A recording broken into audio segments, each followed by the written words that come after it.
Here's another SAT question. It's number 12 out of 27, meaning it's probably pretty middle-ish. This is a College Board made question on its free domain. I didn't make the question. I'm just doing the ones they put out there for practice.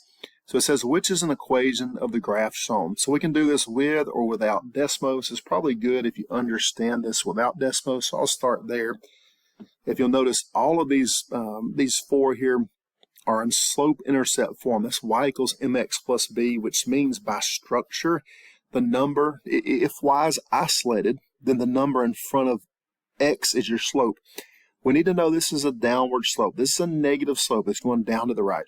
And that immediately eliminates both answer choices, B, which has a positive 1 slope, and D, which has a positive 2 slope.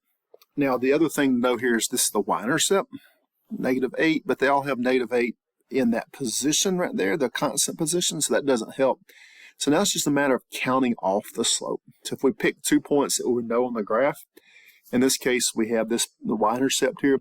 If we go down to -10 and then over to 2, that actually sets up the fraction -2/2, which is the slope of -1. So I can see this being a little tricky in that, answer C, in that some people will look and they'll say, well, we went down from -8 to -10, therefore that's a drop of 2. The slope is -2, but no, the slope here is actually -1 because both scales go by 2. Okay, so C is the correct answer.